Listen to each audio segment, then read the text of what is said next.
Kalau kita bicara soal karakter paling unik di DC Comics, nama Plastic Man hampir selalu masuk daftar. Dan banyak orang sering bertanya, kenapa namanya plastik padahal kekuatannya lebih mirip karet? Jawabannya ada di konteks zaman. Pada tahun 1940-an, kata plastik tidak merujuk pada bahan plastik seperti sekarang, melainkan pada sifat plastikos dari bahasa Yunani, yang berarti bisa dibentuk atau lentur. Jadi, nama Plastic Man sebenarnya menekankan kemampuan tubuhnya yang bisa berubah bentuk sesuka hati. Plastic Man pertama kali muncul tahun 1941 di Police Comics. Nama aslinya adalah Patrick atau Il O'Brien, seorang kriminal kecil-kecilan yang kabur dari kejaran polisi dan terkena cairan kimia misterius. Bukannya mati, tubuhnya justru berubah total. Molekulnya jadi elastis, bisa melar sejauh apapun, menyusut sekecil semut atau membesar sebesar gunung.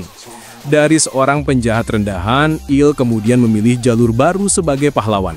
Meski kepribadiannya tetap kocak dan nyeleneh. Meski terlihat seperti karakter lelucon, Plastic Man diakui oleh para pahlawan besar DC Comics. Ia pernah bergabung dengan Justice League, bekerja sama dengan Superman, Wonder Woman, hingga Batman.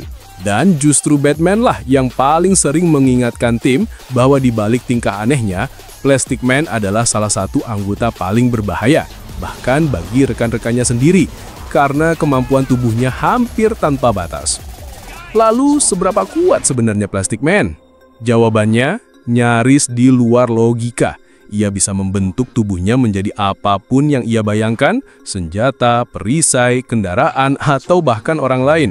Ia kebal terhadap senjata tajam, peluru, ledakan, bahkan telepati. Martian Manhunter yang dikenal sebagai telepas terkuat di DC tidak mampu menembus pikirannya. Dalam DC-DCs, Plastic Man bahkan berubah menjadi sungai darah hidup dan membantai semua orang yang masuk ke dalamnya. Ia pernah menahan Darkseid, tak terpengaruh sihir Circe, dan bahkan bisa bertahan selama ribuan tahun hanya sebagai serpihan di dasar laut.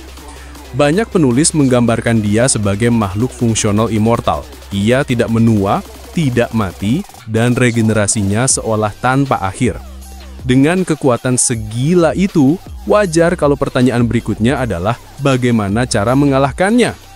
Batman, seperti biasa, punya jawabannya.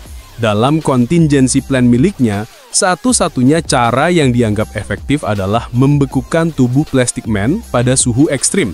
Saat beku, tubuhnya kehilangan elastisitas, sehingga tak bisa berubah bentuk maupun bergerak. Tapi metode ini sifatnya temporer. Begitu es mencair, ia akan pulih kembali tanpa cedera. Selain faktor suhu, ada kondisi biologis yang pernah melemahkannya. Dalam cerita Plastic Man No More, O'Brien terserang penyakit misterius yang membuat kendalinya atas tubuhnya berantakan.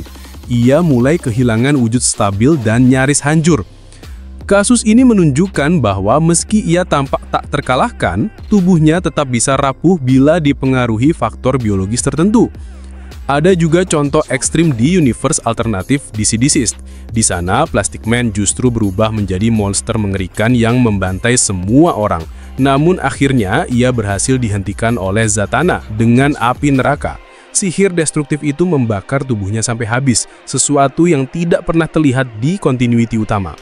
Peristiwa ini membuktikan bahwa kekuatan supranatural tingkat tinggi masih bisa menandingi daya tahannya. Jadi, kesimpulannya, Plastic Man memang hampir mustahil dibunuh. Ia bisa dihentikan sementara dengan pembekuan, bisa dilemahkan oleh penyakit tertentu, atau dikalahkan dalam cerita alternatif dengan energi supranatural seperti api neraka. Tapi di Earth's Prime, semua itu belum terbukti permanen.